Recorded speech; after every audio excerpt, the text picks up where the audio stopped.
ತುಂಬ ಹಿರಿಯ ನಿರ್ದೇಶಕರು. ಬಹುಶಃ ನಾವು ಸಿನಿಮಾ ಅಂತ ಅರ್ಥ ಆಗೋ ಮೊದಲೇ ಅವ್ರು ಹಿಟ್ ಸಿನಿಮಾಗಳನ್ನ ನೀಡಿದವರು.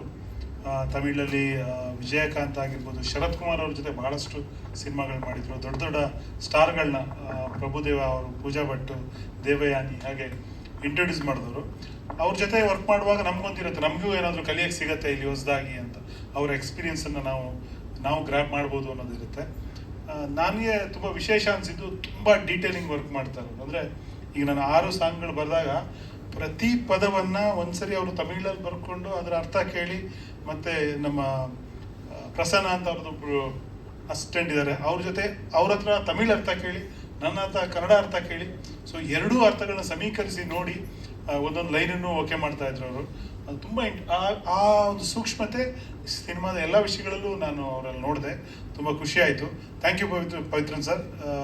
ಜೊತೆಗೆ ಪ್ರೊಡ್ಯೂಸರ್ ಸರ್ ಬಳಂದಿ ಪ್ರಕಾಶ್ ಅವರಿಗೂ ಈ ಸಿನಿಮಾದಲ್ಲಿ ಎಲ್ಲ ಹಾಡುಗಳನ್ನ ಬರೆಯೋಕ್ಕೆ ಅವಕಾಶ ಕೊಟ್ಟಿದ್ದಕ್ಕೆ, ಮತ್ತು JP ಅವರು ತುಂಬ ಬರೀ ಹೀರೋ ಆಗಲ್ಲ,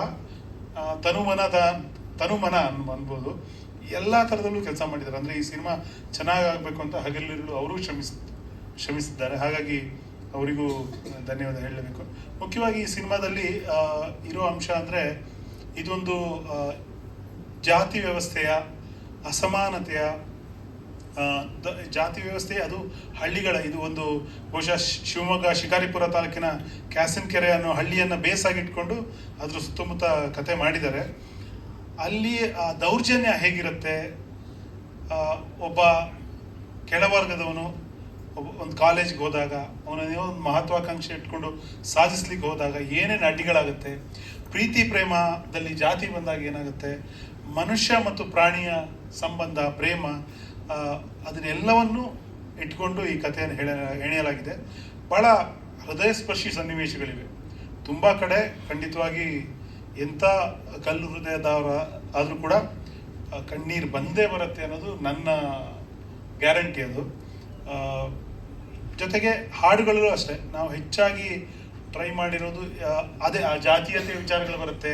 ಹೇಗೆ ಒಬ್ರೊಬ್ರ ನಡುವೆ ಅವನು ಮನುಷ್ಯ ಇವನು ಮನುಷ್ಯ, ಆದರೆ ಅವನಿಗೊಂದು ಬೇರೆ ಶ್ರೇಣಿ, ಇವನಿಗೊಂದು ಬೇರೆ ಶ್ರೇಣಿ, ಅವನಿಗೊಂದು ಬೇರೆ ಘನತೆ, ಇವನಿಗೊಂದು ಬೇರೆ ಘನತೆ, ಹೇಗೆ ಸಮಾಜ ಈ ಶ್ರೇಣೀಕೃತ ವ್ಯವಸ್ಥೆ ಮನುಷ್ಯನನ್ನೇ ಹೀನಾಯವಾಗಿ ನಡೆಸ್ಕೊಳ್ಳುತ್ತೆ ಅನ್ನೋದು ಹೆಚ್ಚಿನ ಹಾಡುಗಳಲ್ಲಿ ಆ ಒಂದು ಬೇಸ್ ಇಟ್ಕೊಂಡೆ ಸಂದರ್ಭಕ್ಕೆ ತಕ್ಕ ಹಾಗೆ ಆ ಕಡೆ ಈವನ್ ಪ್ರೀತಿಯ ಹಾಡುಗಳು ಕೂಡ ಅದು ಬರುತ್ತೆ. ಏನೋ ಒಂದು ಸಿಚುವೇಶನ್ ಸಾಂಗಲ್ಲಿ ಬರೋದಕ್ಕಿಂತ ಪ್ರೀತಿಯ ಹಾಡುಗಳಲ್ಲೂ ಕೂಡ ಅದ್ರದ್ದೆಲ್ಲೋ ಒಂದು ಜಲಕ್ಕೆ ಬಂದು ಹೋಗುತ್ತೆ. ಸೊ ಹಾಗಾಗಿ ಎಲ್ಲ 6 ಸಾಂಗ್ಗಳು ಒಂದು ಕಾನ್ಸೆಪ್ಟಲ್ಲಿ ಕೂತ್ಕೊಳ್ತವೆ. ನಮ್ಮ ಅರ್ಜುನ್ ಸರ್ ತುಂಬ ಚೆನ್ನಾಗಿ ಟ್ಯೂನ್ ಮಾಡಿದ್ದಾರೆ. ಅದಕ್ಕೆ ನಾನು ನ್ಯಾಯ ಒದಗಿಸ್ತೀನಿ ಅಂತ ನಾನು ಅಂದ್ಕೊಂಡಿದ್ದೀನಿ. ಮುಂದೆ ಜನ ಹೇಳಬೇಕು. ಒಟ್ಟಾರೆ ಕರ್ಕಿ ಒಂದು ತುಂಬ ವಿಶೇಷವಾದ ಸಿನಿಮಾ. ತಮಿಳಿನ ಬಹಳ ಅನುಭವಿ ನಿರ್ದೇಶಕರು ಕನ್ನಡ ಸಿನಿಮಾ ರಂಗಕ್ಕೆ ಕೊಡ್ತಿರುವ ಕೊಡುಗೆ ಅಂತ ಹೇಳ್ಬೋದು.